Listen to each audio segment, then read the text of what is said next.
Selamat siang para netizen dimanapun kita berada, salam inspirasi bagi kita semua. Kabarnya KPK menemukan jual beli tanah, yakni alias modus jual beli tanah negara di proyek kereta cepat. Wih, pertanyaannya sekarang, apakah ini akan ditindak oleh KPK?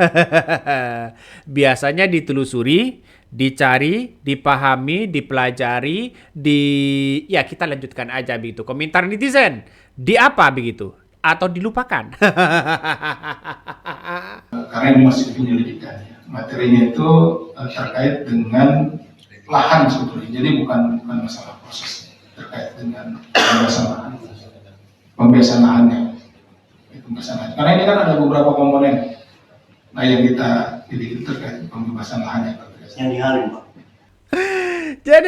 Jadi artinya apa? Artinya secara tidak langsung ya KPK kalau menangani soal kasus-kasus seperti ini begitu kan ya lambat, jauh begitu, tidak seperti Kejagung.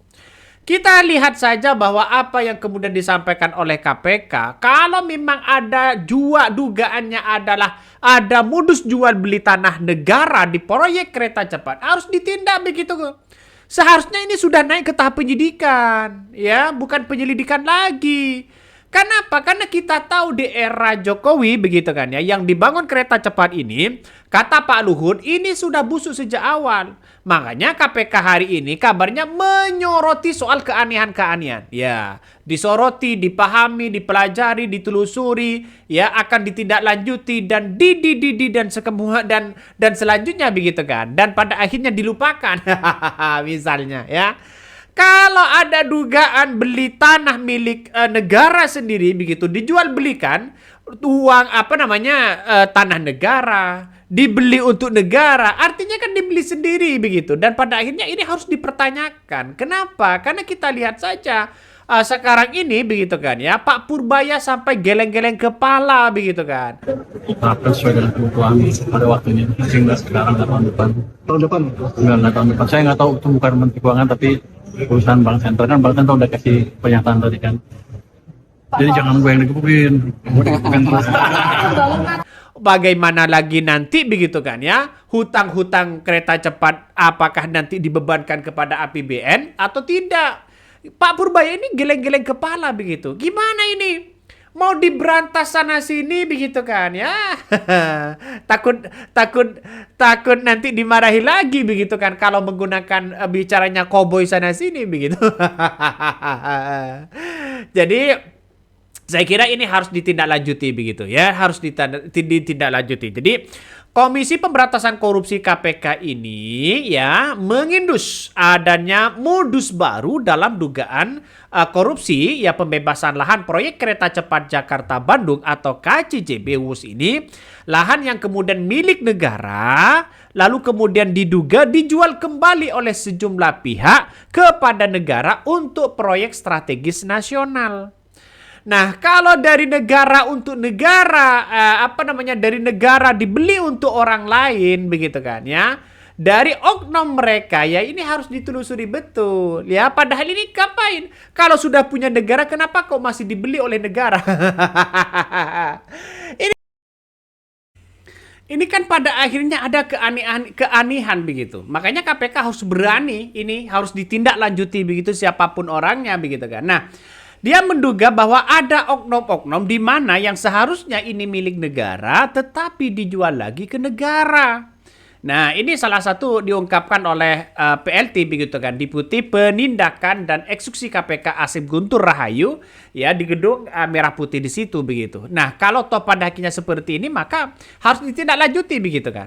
Nah, Asep ini menjelaskan bahwa temuan ini yang menjadi bagian dari penyelidikan KPK atas dugaan penggelembungan anggaran atau markup dalam proyek kereta cepat yang digarap oleh konsorsium ya Indonesia Cina tersebut ya, konsorsium Cina dan Indonesia tersebut. Nah, kalau ada dugaan-dugaan seperti ini kita lihat saja, karena benar mungkin apa yang disampaikan oleh Profesor Mahfud MD. Ada dugaan-dugaan markup kenapa pembangunan WUS ini kereta cepat di Jakarta Bandung dengan yang ada di Cina ini kok berbeda. Ini harus diperiksa begitu. Bahkan kita lihat saja Pak Purbaya nampaknya sudah geleng-geleng kepala ini begitu. Gimana untuk memberes ini semua begitu kan? Apalagi ide membayar hutang kereta cepat pakai menggunakan APBN. Jadi jadi Pak Purbaya sekarang ini nampaknya sudah mulai tidak bersuara begitu. 5 hari kalau nggak salah yang saya amati begitu kan ya, sudah tidak berbicara koboi lagi. Ada apa? Ini mesti dipertanyakan begitu. Nih, salah satunya komentar dari netizen. Nah, mengapa kata netizen harus adili Jokowi begitu kan? Karena di era Jokowi yang membangun itu begitu. Padahal PDIP sudah 3 kali kabarnya memberikan peringatan ya. Ya tidak didengarkan begitu kan. Jadi untuk menghilangkan kecemburuan makanya pemerintah membela tanah sendiri. Di luar bisa solid. Ini salah satu komentar. Ini mah sudah jelas arah KPK ya. Bagaimana? Apakah ini hanya mengamankan Jokowi dan kroni-kroninya? Ini salah satu komentar dari netizen ya. Dicarilah kambing hitam, korupsinya ada dalam teknis. Makanya yang saya katakan tadi begitu ya, yang saya katakan tadi dugaan markup-nya harus ditelusuri betul ya. Terus kemudian oknum-oknum yang bermain di situ ya telusuri betul ya. Ya saya kira ini agak jauh begitu. Kalau ditangani KPK saya merasa bahwa ya gimana begitu. Ya, kalau kecuali Kejaksaan Agung ya. Kalau Kejaksaan Agung ini kan kalau sudah ada dugaan-dugaan seperti ini pasti ditangkap orang-orang mereka begitu. Banyak sekali ini komentar dari netizen. Coba kita komentar yang lain begitu ya. Ini soal WUS KPK tunggu lampu hijau dari Prabowo untuk seret ya kemeja hijau. Ya kita tunggu saja siapa mereka begitu. Ya siapa mereka. Nih coba kita lihat saja, mantan Presiden Joko Widodo alias Jokowi begitu akan sangat susah lolos dari jeratan hukum terutama dalam kasus penggelembungan. Apa ini maksudnya begitu? Ya, kasus dugaan penggelembungan harga proyek kereta cepat Jakarta Bandung alias WUS. Woi, kok bisa begini begitu kan? Ya, kok ini menarik begitu. Tapi kita lihat saja bukti-buktinya itu harus diperkuatkan begitu. Dengan demikian, peneliti media dan politik Buniyani dikutip dari akun Facebook pribadinya Senin 3 November 2025. Meski begitu, menurut Buniyani, proses terhadap Jokowi sangat bergantung pada kemauan politik Presiden Prabowo Subianto. Benar ya, apa yang disampaikan saya kutip ini begitu kan ya. Jadi saya kira kan mentersangkakan orang itu kan harus ada bukti dulu begitu. Nah, bukti inilah yang kemudian ya dicari begitu kan ya. Kalau misalnya ada temuan KPK, ada oknum atau dugaan-dugaan bahwa tanah negara ya dibeli oleh negara sendiri, ini kan agak aneh, agak lucu begitu. Pasti ada oknum yang bermain. Jadi makanya tidak hanya itu yang disorot, maka yang disorot juga soal hutang kereta cepat juga ya. Apakah ini ada dugaan-dugaan markup yang begitu luar biasa? Apakah nanti ada nuansa-nuansa perpindahan wewenang atau bagaimana begitu? Tapi saya kira ini langkah yang bagus kalau ini ditelusuri begitu kan. Nah, temuan baru KPK ini soal WUS ini begitu, tanah milik negara dijual ke negara dalam proyek kereta cepat WUS ini ya cuannya begitu luar biasa. Ya banyak di situ begitu. Tanpa modal, tanpa apa-apa tiba-tiba untung. Karena gak lucu begitu kan ya.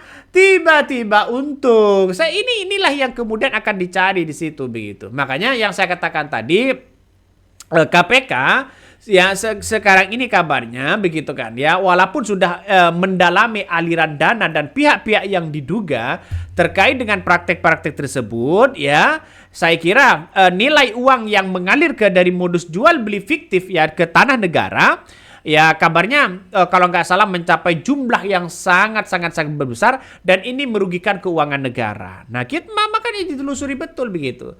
Makanya KPK ini sebagai penyelidikan ini merupakan bagian dari penelusuran KPK ya atas dugaan-dugaan korupsi dalam dugaan markup itu tadi begitu kan. Makanya kita lihat saja diperjelas sekali. Saya lebih percaya Pak Purbaya untuk mengusut ini semua begitu. Nah, Pak Purbaya lagi pusing hari ini. Kenapa? Pak Purbaya ini menegaskan bahwa wacana tersebut memang muncul sebagai inisiatif langsung dari Presiden Prabowo Subianto. Bagaimana hutang kereta cepat ini bukan tidak mungkin akan dibebankan kepada APBN. Rakyat lagi yang harus menjadi tanggung jawab. Ya. Jokowi yang membuat, rakyat yang bayar. Aduh, ini kacau-kacau ini ya. Jadi kalau kita melihat pernyataan-pernyataan dari Pak Purbaya, nampaknya sekarang sudah mulai agak mereda begitu. Tidak seperti yang dulu begitu kan ya. Kalau dulu ceplas-ceplos sana sini. Ya saat bertemu dengan Presiden Prabowo Subianto, ya koboynya sudah hilang, ya taringnya sudah hilang dan sebagainya. Inilah kalau ingin coba-coba begitu, ingin membongkar di negara kita. Wallahu a'lam begitu ya. Wallahu a'lam. Ya kita tunggu saja. Ya. Coba kita baca komentar dari netizen lagi. Ini salah satunya mengatakan begini. Nasabah Jiwasraya minta uang sitaan Jiwasraya yang diserahkan oleh kejaksaan. Kenapa tidak boleh digunakan untuk memenuhi kewajiban perusahaan kepada nasabah? Ini salah satu komentar netizen ya. Hasil sitaan korupsi uang negara nggak ada dengan ya pakai uang APBN, kecuali mau dibayar pakai uang pribadi Prabowo. Ini salah satu komentar dari netizen. Tapi perlu diingatkan bahwa saya pribadi begitu kan melihat bahwa kereta cepat Jakarta Bandung ini kenapa kok masih merugi begitu kan. Pertanyaan sekarang ada apa di balik itu semua? Saya bukan tidak setuju membangun IKN, membangun kereta cepat. Saya justru bangga begitu. Ya asalkan catatan tadi ya jangan dibebankan kepada rakyat. Karena kenapa? Kalau ini dibebankan kepada rakyat, kapan mau maju negara-negara kita di daerah-daerah itu begitu yang membutuhkan uang. Di daerah-daerah, di provinsi-provinsi itu kabarnya anggarannya begitu kan ya dipotong begitu kan. Efisiensi di situ begitu. Ya bagaimana untuk membangun soal pendidikan, soal infrastruktur yang ada di daerah. Kalau semuanya hanya fokus kepada kereta cepat, ya IKN, ya terus kemudian proyek-proyek besar begitu. Saya lebih setuju sekarang ini kalau Presiden Prabowo Subianto ini membangun kereta api begitu kan ya di Sulawesi, ya di Kalimantan, di Banyuwangi dan semuanya begitu, apalagi di Madura begitu. Saya kira ini setuju, Pak. Kenapa? Karena ini sangat perlu sekali begitu. Coba aja kereta api begitu kan ya. Ya kereta cepat nanti belakangan lah begitu kan. Sebagai negara berkembang ya. Saya kira ini sebagai langkah di mana Presiden Prabowo Subianto benar-benar membangun infrastruktur dengan baik. Coba kita lihat saja hasilnya nanti begitu. Ya kalau kereta cepat jadi Jakarta Surabaya oke lah begitu kan ya. Tapi jangan sampai ada dugaan-dugaan makar begitu. Jangan sampai ekonomi atau beban hutangnya yang dibebankan kepada rakyat ya. Ya seperti di Surabaya ke Madura ini membutuhkan transportasi yang diperlukan, yang dibutuhkan oleh masyarakat. Kalau Jokowi mengatakan alasannya adalah demi pelayanan sosial, ya kenapa Madura itu dulu ada rel kereta, Pak? Ya ini kalau nggak dikembangkan ini kasihan begitu kan. Ya Surabaya dari Sumeneb. Ya kalau di Banyuwangi enak begitu kan. Terus kemudian Sumeneb. Terus kemudian Pamekasan, Sampang, Madura, Surabaya begitu. Apalagi nanti muternya ke Banyuwangi sana begitu. Lewat di darat. Lewat di laut di situ begitu kan. Ya inilah yang terjadi begitu kan. Yang nggak tahu lagi nanti ya, kita tunggu jejak actionnya dari KPK. Apakah ini benar-benar ditelusuri atau tidak begitu kan. Semuanya harus berdasarkan bukti-bukti yang kuat. Oke mungkin itu yang kami sampaikan ya. Tonton terus di channel Hodari Podcast Rakyat ini. Jangan lupa di subscribe.